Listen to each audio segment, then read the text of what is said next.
नमस्कार, times now Bharat पर आपका बहुत बहुत स्वागत है। आपके साथ मैं हूं राकेश पांडे। आज मेरी मौजूदगी लखनऊ में है और यहां से करीब 500-600 किलोमीटर दूर यानी उत्तराखंड में आज यूसीसी की शुरुआत हो गई है। यूसीसी लागू कर दिया गया और सवाल ये उठता है कि आखिरकार इस पर जिस तरीके से बयान सामने आ रहे हैं, क्या वो भड़काने वाले हैं, क्या वो उकसाने वाले हैं।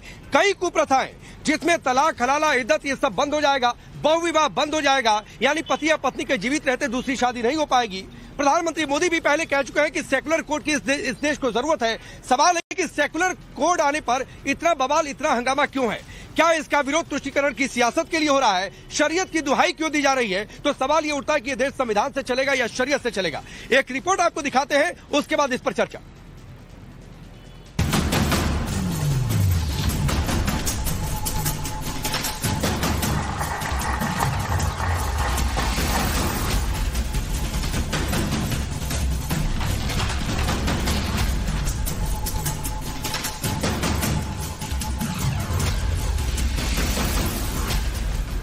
प्रधानमंत्री मोदी के एक देश एक कानून वाले संकल्प का ट्रेलर आज उत्तराखंड में दिख गया। उत्तराखंड की धामी सरकार ने आज यूसीसी को लागू कर दिया है। उत्तराखंड समान नागरिक संहिता को लागू करने वाला पहला राज्य बन गया है। यूसीसी लागू होते ही इस पर सियासी और मजहबी संग्राम मचा हुआ है, क्योंकि यूसीसी लागू होने से जाति, धर्म सभी का भेद मिट जाएगा और सभी के लिए एक जैसा कानून चलेगा।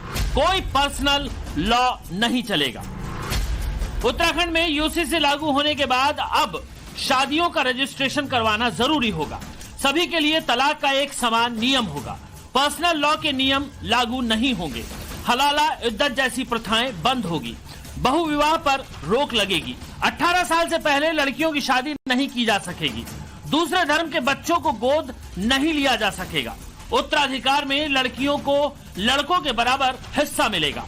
लिव इन रिलेशनशिप का रजिस्ट्रेशन कराना अनिवार्य होगा। पूरे भारतवर्ष के लिए आज ये बहुत ऐतिहासिक दिन है। इसी क्षण से उत्तराखंड राज्य के समस्त नागरिकों के संवैधानिक और नागरिक अधिकार एक समान हो गए। सभी धर्म की महिलाओं को समान अधिकार प्राप्त हो गए हैं। महिला सशक्तिकरण सुनिश्चित हो सकेगा, जिसके बारे में मैंने अभी कहा कि सशक्तिकरण भी होगा, सुरक्षा भी होगी। इसके द्वारा जो कुछ कुरीतियां हैं, अब हलाला, इद्दत, बहुविवाह, बाल विवाह, 3 तलाक आदि जो कुप्रथाएं हैं, उन पर पूरी तरह से रोक लगाई जा सकेगी। यूसीसी कानून से आदिवासी समाज को पूरी तरह से अलग रखा गया है। कानून किसी भी मजहब या धर्म के खिलाफ नहीं है, बल्कि सबके लिए एक समान है। लेकिन यूसीसी लागू होते ही कट्टर मौलानाओं ने शरीयत की दुहाई देनी शुरू कर दी। भारत का मुसलमान कानून को मानता है और कानून पर अमल करता है, मगर यह नहीं हो सकता कि शरीयत की मुखालफत करे या शरीयत के उसूलों का उल्लंघन करके फिर दूसरे कानून पर अमल दरामद करे। और अगर कहीं कुछ ऐसे वसूल हैं जिन पर मुखालफत हो रही होगी शरीयत की, तो फिर ऐसी कंडीशन में मुसलमान बाध नहीं है और उस पर अमल करने के लिए मजबूर नहीं है। कि जो धर्म है वो कानून है। कोई भी धर्म हो, किसी भी मजहब का हो, नदियां हैं, बाउंड्री में चल रही है। इतना ही नहीं, मुस्लिम लीग ने यूसीसी पर भड़काने वाली बात कही और कहा कि कानून के जरिए मुसलमान का हक छीनने की कोशिश की जाएगी। यूनिफॉर्म सिविल कोड इस मुल्क की कतई तौर पर कभी जरूरत नहीं है। ये क्यों लागू किया जा रहा है, इसके पीछे वोट बैंक की क्या मुहिम है और किन लोगों को इसके माध्यम से उनके हुकूक छीनने की कोशिश की जाएगी, ये जग जाहिर है, पूरी दुनिया जानती है। यूनिफॉर्म सिविल कोड असल में यूनिफॉर्म सिविल कोड की शक्ल में लागू नहीं किया जा रहा है, बल्कि उसका मकसद सिर्फ ये है कि मुसलमानों के जो हुकूक हैं, उनकी जो मजहबी आज़ादी है या उनका जो पर्सनल लॉ में उनको जो इजाज़त मिली है, वो तमाम इख्तियारात उनसे छीन लिया जाए। सीधा मुसलमानों के मजहबी मामलात में मुदाखलत है। समाजवादी पार्टी भी खुलकर यूसीसी कानून के विरोध में उतर आई। समाजवादी पार्टी ने कानून को असंवैधानिक बताया और कानून के खिलाफ आवाज बुलंद करने की धमकी दे डाली। शरीयत में है शादी ब्याह प्रॉपर्टी का बंटवारा, अगर इसमें इंटरफेरेंस करते हैं मैं समझता हूँ ये हमें जल्दी मंजूर नहीं होगा और इसकी मुखालफत की जाएगी। देखते हैं क्या करना है। मैं तो कह रहा हूँ ना आपसे कि मेजॉरिटी के बेस पर जो कानून चाहे कर लें, परंतु इस कानून से हम लोग खुश नहीं हैं, हम इससे नाराज हैं, इसके खिलाफ हम आवाज उठाएंगे। नहीं, देखिए ये अनकॉन्स्टिट्यूशन है और अगर ये जब मुल्क अलहदा हुआ था, मुल्क जब आज़ाद हुआ था और अंग्रेज़ों की गुलामी से अलहदा हुआ, उनसे जो है आज़ादी मिली, तो उसी वक्त जो है ये तय हो गया था कि मुल्क जो है वो इस कॉन्स्टिट्यूशन से चलेगा और कॉन्स्टिट्यूशन के ज़रिए से ही जो है सबके बेसिक जो राइट हैं यही रहेंगे। लेकिन कुछ लोग जो है जनता को गुमराह करके और अपनी सस्ती सियासत के ज़रिए से वो लोगों को ऐसा कुछ दिखाना चाहते हैं कि यूसीसी से किसी का भला हो जाएगा, जबकि मेजॉरिटी पुलिस स्टेट की तरफ मुल्क को लेके जाना चाहते हैं। कुछ बात मोदी सरकार के संकल्प की हो, धामी सरकार के निर्णय की हो, तो कांग्रेस का विरोध करना स्वाभाविक है। कांग्रेस ने इस कानून को लोगों के अधिकारों को छीनने वाला बता दिया। लोगों के अधिकारों का हनन नहीं होना चाहिए, सब एक समान हैं, लेकिन उसमें हमारे संविधान में सबके लिए अलग अलग उनके अधिकार हैं उनको प्रोटेक्ट करने की भी बात की गई है। तो इसको ये सरकार, जैसा आपने देखा कि बार बार करने की कोशिश करती है, लोगों को बांटने की कोशिश करती है, ये उसका हिस्सा है। बस ये यूसीसी वैसी ही है जिस प्रकार से कश्मीर में धारा 370 समाप्त करके पूरे देश में खुशहाली लाने का जुमला था, उसी प्रकार से उत्तराखंड में ये यूसीसी लाकर सबको खुशहाली देना चाहते हैं, जो कि सिर्फ और सिर्फ उनकी नाकामियों को ढकने की चादर साबित होगा। अब सवाल है कि अगर सबके लिए समान कानून की बात हो रही है तो इसमें पर्सनल लॉ की दुहाई क्यों? क्या हलाला, बहुविवाह, बाल विवाह पर रोक लग गई है? इससे मौलानाओं के पेट में दर्द हो रहा है। सवाल यह भी है कि अगर कानून से महिला सशक्तिकरण और सुरक्षा मिलेगी तो इसका विरोध क्यों? सबसे बड़ा सवाल यह है कि यूसीसी की उत्तराखंड से शुरुआत हो चुकी है, क्या अब पीएम मोदी इसे जल्द पूरे देश में लागू करेंगे? ब्यूरो रिपोर्ट, टाइम्स नाउ, नव भारत। चलिए आपने ये रिपोर्ट देखी। आपका परिचय पहले मैं आज के मेहमानों से करवाता हूं। शिवम त्यागी भारतीय जनता पार्टी के नेता और प्रवक्ता, शबनम खान सोशल एक्टिविस्ट हैं, नाजिया इलाही खान सोशल एक्टिविस्ट हैं, वकील भी हैं, प्रोफेसर धर्मेंद्र यादव समाजवादी पार्टी के नेता और प्रवक्ता, हाफिज नूर अहमद अजहरी इस्लामिक स्कॉलर, तलहार रशदी हैं जो कि स्पोक्स पर्सन है राष्ट्रीय उलेमा काउंसिल के। आप सभी का बहुत बहुत स्वागत है। मैं शुरुआत अजहरी साहब आपसे करता हूँ और सवाल इसलिए है कि भाई कोई कह रहा है कि अधिकार छीन लिया गया, तो जरा मुझे समझाइए 30 सेकंड में कि अधिकार कौन सा छीना गया, कैसे छीना गया? सबसे पहले मैं ये पूछना चाहता हूँ कि जब से भारतीय जनता पार्टी का 2014 से भारत की सरकार में है भारतीय जनता पार्टी, तब से लेकर अब तक यूसीसी शिवम जी बताया हमें, यूसीसी आप लोग सीख रहे हो, तो ये यूसीसी एक ही प्रदेश में क्यों है? पूरे देश में क्यों नहीं लागू किया आपने? पूरे देश में लागू करने से आपको डर क्यों लग रहा है? ये झुंझुना क्यों आपने देशवासियों को पकड़ाया है? एक ही प्रदेश उत्तराखंड को क्यों आपने इसका निवाला बनाया है? प्रदेश के बहुत सारे सूबे हैं, बहुत सारे इससे, और बाल विवाह कानून पहले से है, 3 तलाक का कानून पहले से आपके पास, फिर क्यों परेशान हो रहे हो? मतलब मुसलमानों को टारगेट करने के लिए कोई हद नहीं है आपकी, कोई तरीका नहीं। आचार्य जी, शिवम त्यागी परेशान हो रहे हैं, नहीं परेशान हो रहे हैं, वो शिवम त्यागी जवाब दे देंगे, वो शिवम त्यागी जवाब दे देंगे। आप कह रहे हैं कि स्टेट में हरियाणा, राजस्थान, गुजरात, महाराष्ट्र, मध्य प्रदेश, उत्तर प्रदेश, छत्तीसगढ़, ओडिशा, असम, त्रिपुरा, मणिपुर, अरुणाचल प्रदेश, इन सभी जगहों पर तैयारी है लाने की, तो एक स्टेट की बात नहीं है, नंबर एक बात है। दूसरी बात है, आप कह रहे हैं झुंझुना है, तो भाई फिर तो सरकार क्यों नहीं ला रही है? झुंझुना से कौन परेशान होता है? झुंझुना से तो खेला जाता है। आचार्य जी, झुंझुना से तो खेला जाता है, परेशान क्यों हो रहे हैं फिर आप? और मेरे सवाल का जवाब मिला नहीं, कौन सा अधिकार छीना गया, कैसे अधिकार छीना गया, मुझे पॉइंट वाइज बताइए। ये लोग खेल ही रहे हैं, इन्हें कुछ नहीं करना है। इन्होंने अभी एक साथ पूछ भी रहे थे, मैं भी पूछ रहा हूँ कि 370 हटने से क्या फायदा हुआ? नोटबंदी 2 बार की, उससे क्या फायदा हुआ? अरे ठीक है, अभी अरे आचार्य जी 370 पर डिबेट नहीं कर रहा हूँ। अरे आचार्य जी 370 पर डिबेट नहीं कर रहा हूँ, मैं पूछ रहा हूँ यूसीसी आ जाने से, यूनिफॉर्म सिविल कोड आ जाने से आपका कौन सा अधिकार छिन गया? पांडे जी भाजपा नहीं, मैं सुन लूंगा सर, 2 मिनट आपको सुनाना, बाकी मेहमान भी है। कौन सा अधिकार आपका छिना है मुझे ये बताइए, या कौन सा अधिकार छिन जाएगा आपको लगता है मुझे बताइए, मैं उस पर शिवम त्यागी से जवाब दूंगा। मैं आपसे कह रहा हूं पांडे जी, भाजपा के प्रवक्ता हैं जवाब देने के लिए।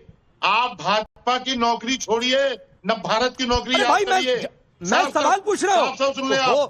अरे आचार्य जी, कौन सा अधिकार छिन गया या छिन जाएगा ये जवाब नहीं होता है, ये सवाल होता है, और आपसे सवाल पूछ रहा हूँ, कौन सा अधिकार आपका छिन जाएगा मुझे बताइए ना।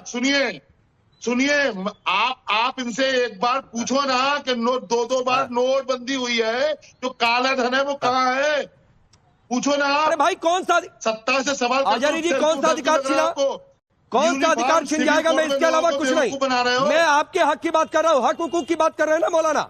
आप बताइए कौन सा हक हुकूक आपका छिन रहा है, मैं उसके लिए आवाज उठाऊंगा, लेकिन मुझे बताइए कि ये अधिकार मेरा छिन रहा है, बताइए। आपका काम हमारे हक, तो बताइए ना कौन सा अधिकार छिन रहा है, कौन सा हक आपका छिन रहा है? हमारी शरीयत में मदाखलत करने का है, आपका काम कौन सा हक आपका छिन रहा है? आपका काम लोगों के सामने ये दिखाना है, वही बात है भाई, ये आलिम है, जो मौलाना है, ये गलत आदमी है। शिवम त्यागी, ये इसी में 2 से 2.5 मिनट में ये बता नहीं पा रहे हैं कि कौन सा हक छिन गया। मुझे तो लगा कि वो शायद पॉइंट वाइज बता दे, और मैं उस पर आपसे पूछूंगा कि भाई ये अधिकार आप लोग क्यों छिनवा रहे हैं। अधिकार नहीं बता रहे, नोटबंदी पर जाएंगे, 370 पर जाएंगे, पूरी दुनिया घूम लेंगे, लेकिन कौन सा अधिकार छिन रहा या छिन जाएगा नहीं बताएंगे।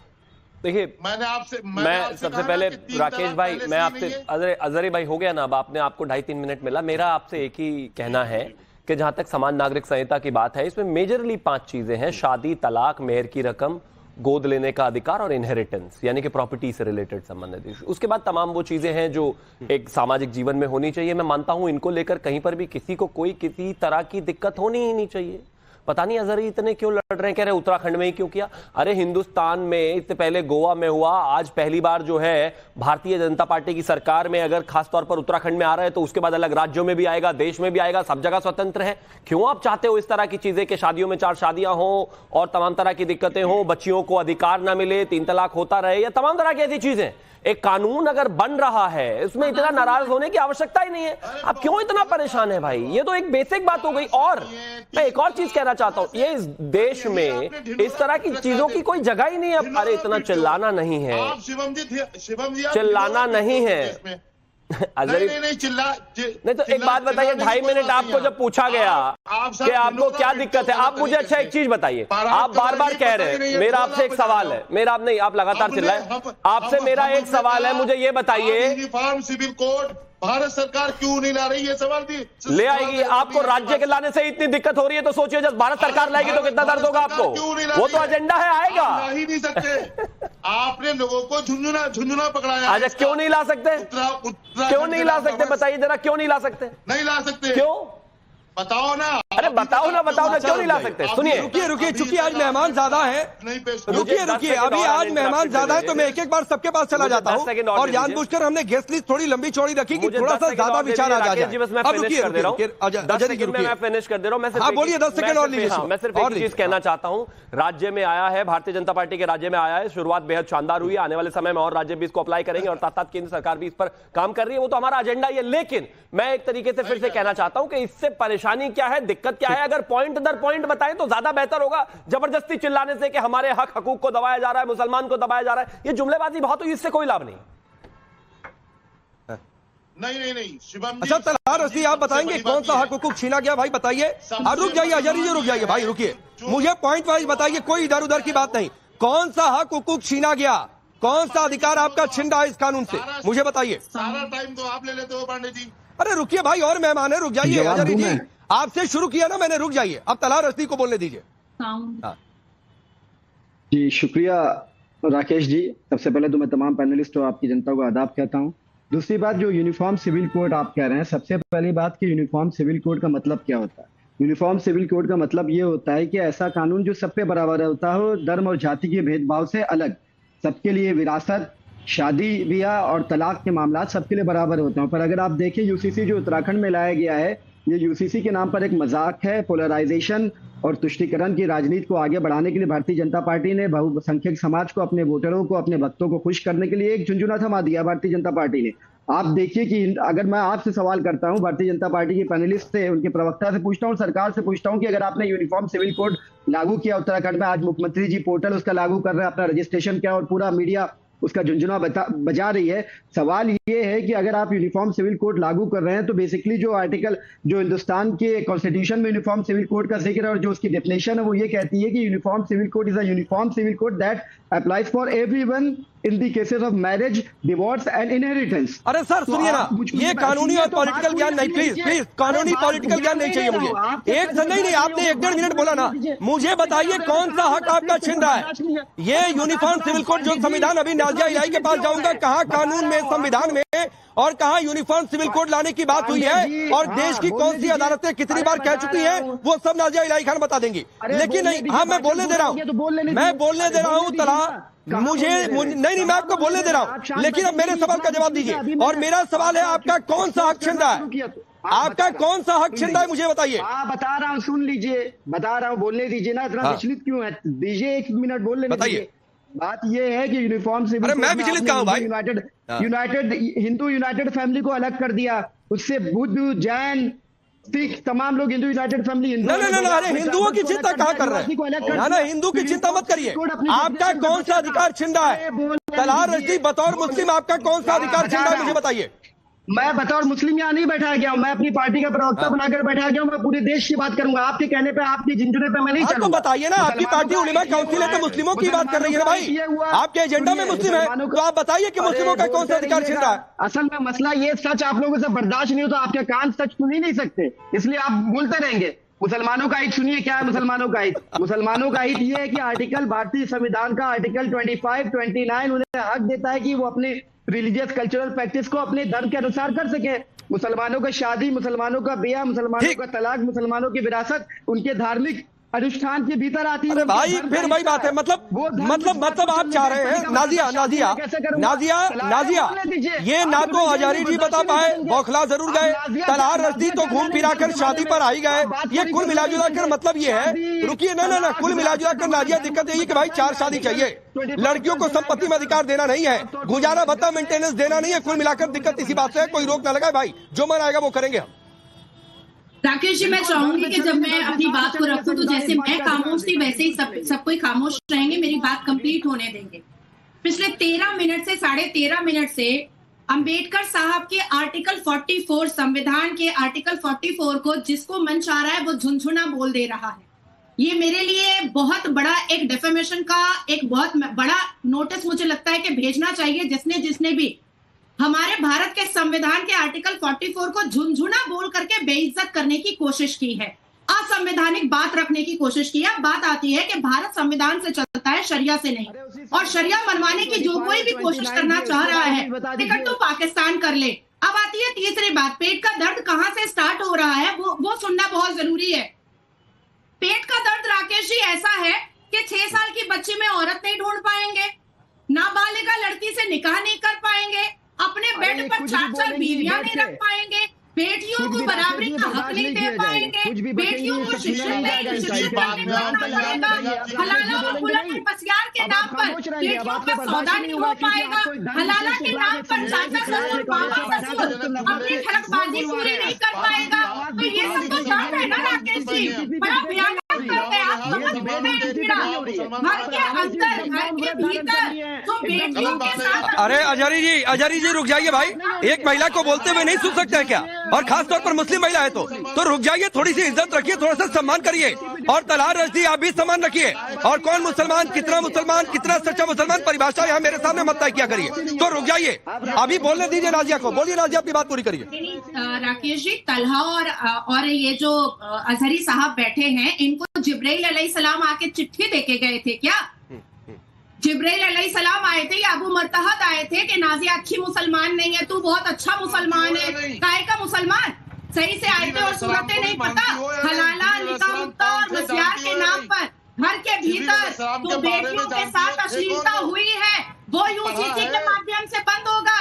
मैं तो 5 वक्त की नमाज पर राकेश जी दुआ मांगती हूँ कि पूरे भारत में यूनिफॉर्म सिविल कोड लगे, और इन जैसे चिटिंगबाज मुल्लाओं का दुकान बंद हो और इन जैसे चिटिंगबाज मुल्ला तो मुसलमान बेटियों के आबरू से इस्लाम के नाम पर वो खत्म हो। क्या दिखाना चाहते हो? अजहरी चुप हो जाओ और सच सुनने की ना काबिलियत रखो, सच सुनने का हौसला रखो। इस्लाम के जस्टिफिकेशन पर मुसलमान बेटियों को बहुत बेआबरू किया जा चुका है, अब और होने नहीं दिया जाएगा। अब यही तौर है तुमको अजहरी, यही तौर है। अच्छा रुक जाइए राकेश पांडे जी, रुकिए रुकिए रुकिए रुकिए रुकिए रुकिए। मैं कोई इस्लाम को टारगेट नहीं कर रहा हूँ, ये आप झुंझुना कहीं और जाकर बजाइए, ठीक है? तो ये आप यहाँ पर बैठकर नाजिया को आप कहिए कि वो अच्छी मुसलमान नहीं है, तो ये परिभाषा तय मत क्या करी मेरे सामने, ठीक है? तो अभी रुक जाइए शबनम, रुक जाइए भाई। कोई इस्लाम को टारगेट नहीं किया जा रहा है, किसी धर्म को टारगेट नहीं किया जा रहा है। हम सभी धर्मों का बराबर सम्मान करते हैं, लेकिन एक कानून आया है अजहरी जी, और उस कानून पर सबसे ज्यादा शबनम मुखालफत मुस्लिम समाज से हो रही है, और मुस्लिम समाज में भी कुछ गिने चुने लोग हैं जो हल्ला मचा रहे हैं। आम मुसलमान नहीं हल्ला मचा रहा है। शबनम आखिरकार ये पेट में दर्द क्यों है? इसके बाद धर्मेंद्र जी आपके पास आऊंगा। रुकिए प्लीज अजहरी जी, लगातार नहीं, अजहरी जी प्लीज लगातार नहीं, रुक जाइए। शबनम बोलिए। राकेश भाई, यहाँ इस्लाम के खिलाफ कौन बात कर रहा है? वैसे मेरे को एक बात समझ नहीं आ रही इनकी, इस्लाम के खिलाफ तो ये खुद ही बात कर रहे हैं। इस्लाम ने क्या बेटी को सर का ताज बताया है या नहीं बताया है? इस्लाम ने बेटी को उसका हक दीजिए ये बताया है या नहीं बताया है? ये आप कहां से निकाल के लाते हैं नए नए प्यादे कि अरे भाई आप चुप रहिए, आप चुप रहिए। चुप रहेंगे तो अच्छे से सुनाई देगा और इस्लाम की परिभाषा समझ आएगी। इस्लाम की परिभाषा क्या है? क्या बोला है उन्होंने कि बेटी को उसका अधिकार दिया जाएगा। आप 4 बेटियों का शोषण नहीं कर पाएंगे, ये तो इस्लाम धर्म कहता है। आपने व्याख्या करी है कि 4 बेटियों को पकड़ लो, किसी की भी शादी कर लो 4। ये था ही नहीं कभी भी इस्लाम धर्म में कॉन्सेप्ट। जो भी इस्लाम धर्म में नहीं लिखा, मुल्लाओं ने उसे अपने निजी फायदे के लिए इस्लाम का चोला उड़ाकर मुसलमानों को बरगलाया है। आप लोग मुसलमानों को बरगलाते हो, आप लोग अपने पेट मोटे करने की वजह से इस्लाम धर्म का इस्तेमाल करते हो। आप गलत बोलते हो यहाँ बैठ। अभी रुक जाइए, अभी सिर्फ शबनम की आवाज ऑन एयर जा रही है। अजहरी जी अगर नहीं चुप होते तो इनकी आवाज थोड़ी सी डाउन करिए।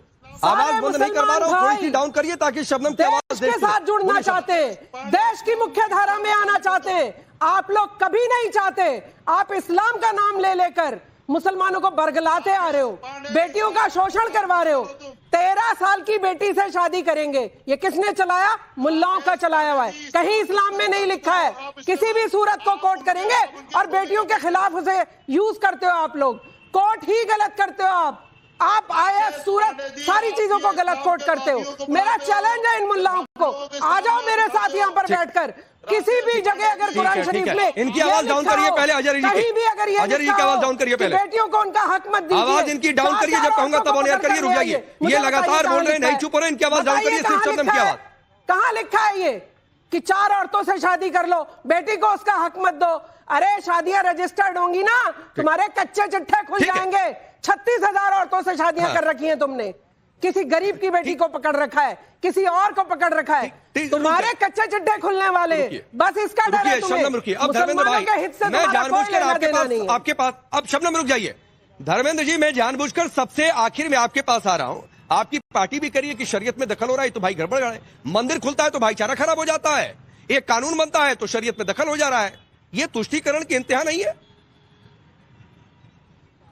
राकेश जी आपने खुद बताया कि जो उत्तराखंड में कानून लागू हुआ है उसमें आदिवासियों को उससे अलग रखा गया है, तो कुछ बात समझ के अलग रखा गया होगा। अगर हम ये बात यहाँ कोट करना शुरू कर दें आपके हिसाब से कि आदिवासी की जो बेटियां हैं उन्हें न्याय नहीं, तो आदिवासी धर्म है, आदिवासी के जो लोग, और इसका मतलब फिर आप आदिवासियों के खिलाफ हैं। अब बोलने दीजिए ना, 20 मिनट तो मैं सुन रहा हूँ, तो आप सुनोगे। हाँ रुकिए, बोलने दीजिए धर्मेंद्र जी को, बोलने दीजिए प्लीज। मैं अब हम इस बात को इस तरह से कोट कर सकते हैं क्या कि आदिवासी बेटियों को न्याय नहीं देना चाहती है, आदिवासी लोगों को न्याय नहीं मिलना चाहता है, आदिवासी की महिलाओं को न्याय नहीं देना चाहते हैं। यूनिफॉर्म सिविल कोड की जो जटिलता है वो भारतीय जनता पार्टी के पास ना उतना विजन है, ना भारतीय जनता पार्टी के पास किसी नेता के पास समझ है कि यूसीसी को समझ पाए और उसको इम्प्लीमेंट कर पाए। इसीलिए आज तक यूसीसी नहीं लागू हो पाया था। अगर इनको लगाने का बिल्कुल शौक है या लगाना चाहते हैं या इनके नियत में कोई खोट नहीं है तो इन्हें एक व्यापक विमर्श करना चाहिए था।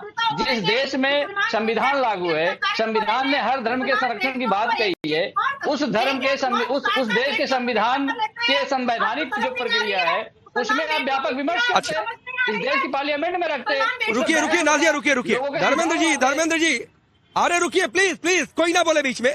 नाजिया शबनम आप लोग चुप रहेंगे प्लीज। धर्मेंद्र जी आपने कहा ना सभी धर्मों के संरक्षण की बात, तो इससे मुस्लिम धर्म इस्लाम धर्म का नुकसान कैसे हो रहा है, जरा मुझे समझाएंगे भाई, जरा मुझे समझाइए कैसे नुकसान हो रहा है। मैंने क्या आपसे कहा, मैंने आपसे कहा इस कानून को लागू करने के लिए एक व्यापक विमर्श की आवश्यकता है जिसमें हर धर्म के लोगों को रखने की जरूरत है। नहीं आपने ना व्यापक विचार विमर्श, उत्तराखंड में कमेटी बनी, लोगों से विचार विमर्श हुआ है, अचानक से रात में किसी ने सपना देखा कानून बन गया, ऐसा नहीं हुआ है। आप नहीं धर्मेंद्र जी मुझे बताइए, आपने कहा ना सभी धर्मों को समान संरक्षण, तो इसमें इस्लाम धर्म का संरक्षण कैसे नहीं हो रहा है भाई, मुझे समझाइए ना। बता रहा हूं कैसे नहीं हो रहा है। भारतीय जनता पार्टी कहती है एक देश एक चुनाव, और उत्तर प्रदेश के उपचुनाव साफ नहीं करवा सकती है। इसमें ये अंतर दिखता है। 370 हटाने के बाद राकेश पांडे को प्लाट नाजिया प्लीज मुझे लगता है